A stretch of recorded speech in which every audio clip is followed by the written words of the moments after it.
What and where? They say you can tell what people do by looking at their hands, right? Some that are obvious we might get right at first sight. If a man has grease-stained hands, the guess is probably good, that either by profession or hobby he's often tinkering under the hood.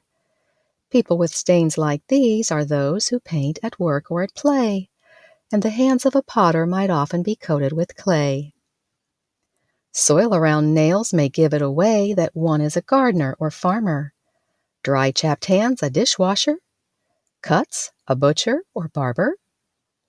Hands with protective gloves may be those of a nurse, a doctor, or medic, unless it's a time when many wear masks and gloves like in a pandemic. Hands that are soft maybe haven't worked quite as hard, or maybe just less. And a myriad of jobs aren't evident in hands, and so we might often misguess. Being blind, Helen Keller often learned through touch. By feeling others' hands, she could know very much. She was right about people in certain cases. She's been quoted as saying that hands are more honest than faces. For faces may try to conceal, but hands reveal. Though hands don't speak, they're telling to others what's real. That's a brief look at the hands. But what about the feet? Might they also add details so pictures are more complete? Hands may tell what we've done and what we currently do, but feet can provide another type of clue.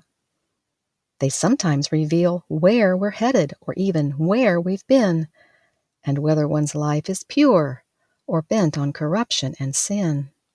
Like whether you avoid the proverbial puddle or insist on jumping in. Office workers often wear office shoes on weekdays, then prefer other shoes on other days. Some feet go on runs or walks, some climb mountains or rocks, and some feet prefer to stay at home in their socks. In the home where I live with a Chinese family, house shoes are worn as Asians are typically cleanly. That's a very good habit for everyone to never lose, so germs aren't spread through homes on the bottoms of dirty street shoes.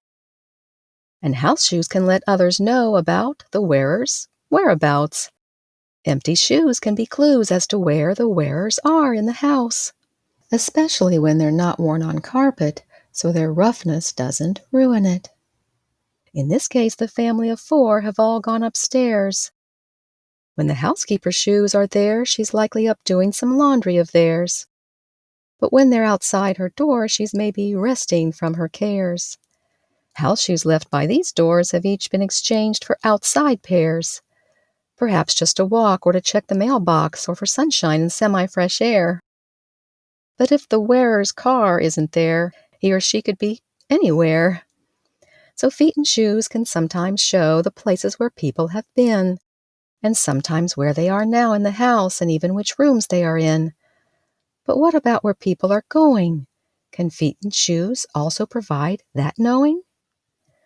The destination choices may be few, depending on the type of worn shoe. Like someone wearing flip-flops is probably not headed to a serious job interview. No matter how much certain styles are to our liking, high heels are not for hiking, open sandals are not for cycling, and dress wedges are not for, well, walking. Some ankles were breaking. So yes, shoes not only can show which soil or streets we've been treading, they can also show in which direction we're heading, even morally speaking. Which brings us to the question we all should be asking. In which spiritual direction are we going? Are we heading toward the streets of gold in heaven or hell's heat? Where we plant our feet can determine victory or defeat. Let's choose the upward way, God's heaven so sweet, I humbly entreat. 2 questions are the vital takeaways and seeds for sowing. What are your hands doing? And where are your feet going?